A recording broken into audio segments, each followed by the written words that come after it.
अस्सलाम अलैकुम नाज़रीन। क्या आपने कभी सोचा है कि एक कहानी जो सिर्फ एक सल्तनत की बुनियाद लगती है, दरहकीकत एक ऐसे राज को छुपा रही हो जो आने वाले वक्त की तकदीर बदल सकता है। और अगर मैं आपसे कहूँ कि आज के इस एपिसोड में एक ऐसा इशारा दिया गया है जो मुस्तकबिल की सबसे बड़ी तब्दीली की तरफ इशारा करता है, तो क्या आप यकीन करेंगे? नाजरीन, जब से बोर्सा फतह हुआ है, खुरुलविश एओरहान की कहानी एक नए मोड़ पर आ चुकी है। अब ये सिर्फ जंगों की दास्तान नहीं रही, ये अब एक ऐसी सल्तनत की कहानी बन चुकी है जहां हर फैसला, हर कदम तारीख लिख रहा है।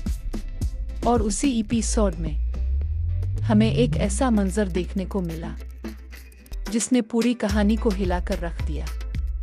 शाहीन शाह और एओरहान बे का आमना सामना, ये सिर्फ दो किरदारों की मुलाकात नहीं थी, ये दो नजरियात की टुकड़ थी, दो ताकतों की जंग थी, और शायद एक आने वाले तूफान की इब्तिदा थी। लेकिन कहानी का असल खेल अभी बाकी है।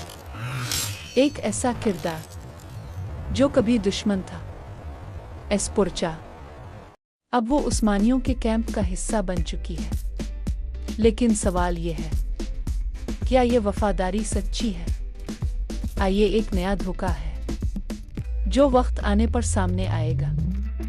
नाजरीन, इस एपिसोड का एक और पहलू जिसने दिल को छू लिया, वो था एओरहान बे का जज्बाती रुख। जब वो मौत के मुंह से वापस आता है तो सबसे पहले इसे अपने भाई की याद सताती है। ये एक बादशाह नहीं, एक भाई का दिल बोल रहा था। और यही वो लम्हा था जहां हमने एक हकीकी लीडर को देखा जो ताकतवर भी है और हसास भी।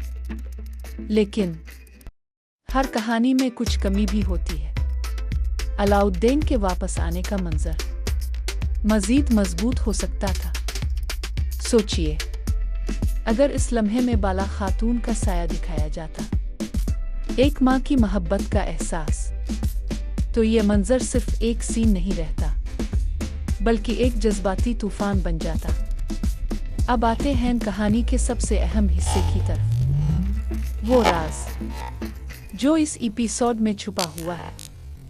और हान बे एक लकड़ी पर कुछ तराश रहा होता है, और जब कैमरा करीब आता है तो हमें नजर आता है एक उकाब।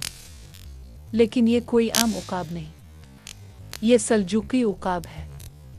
नाजरीन, ये उकाब सिर्फ एक तस्वीर नहीं, ये एक अलामत है, इक़्तिदार की अलामत, विरासत की अलामत, और एक नई क़यादत की अलामत। अब सवाल ये तोहफा किसके लिए है? क्या ये मुराद के लिए है, आ फातिमा के लिए, आ फिर फलाओस के लिए? अगर ऐसा है तो इसका मतलब बहुत बड़ा है, क्योंकि इसका मतलब ये होगा कि फलाओस अपनी असल पहचान की तरफ वापस जा रहा है। वो एक नई राह इख्तियार करने वाला है, और शायद वही आने वाले वक्त में सबसे बड़ा किरदार अदा करेगा।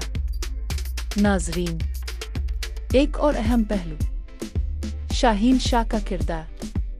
ये सिर्फ एक विलन नहीं, ये एक चैलेंज है, एक ऐसा दुश्मन जो ओरहान बे को हर कदम पर आजमाएगा। तारीख हमें ये सिखाती है कि हर अजीम सुल्तान के सामने एक ताकतवर दुश्मन जरूर होता है। और अगर शाहीन शाह जिंदा रहता है तो ये कहानी मजीद खतरनाक और मजीद दिलचस्प होने वाली है। लेकिन एक सवाल जो बार बार ज़हन में आता है, क्या एओरहान बे वाकई तैयार है एक ऐसी सल्तनत के लिए जहां हर फैसला हजारों लोगों की तकदीर बदल देता है? जब हम देखते हैं कि एक सुल्तान सिर्फ 10 सिपाहियों के साथ मैदान में जाता है, तो ये तो बेमिसाल बहादुरी है। अब फिर एक ऐसी हिकमत अमली जो अभी हम नहीं समझ पा रहे। नाजरीन, ये ड्रामा सिर्फ एक कहानी नहीं, यह क़ियादत का सबक है, कुर्बानी की मिसाल है और तकदीर का खेल है। अब आप मुझे बताएं, आपके ख्याल में इस उकाब का असल वारिस कौन है? फलाउस, कोई और क्या शाहीन शाह वाकई इस कहानी का सबसे खतरनाक दुश्मन बनने वाला है? कमेंट्स में अपनी राय ज़रूर दें, क्योंकि आपकी राय इस कहानी के अगले मोड़ को समझने में मदद दे सकती है।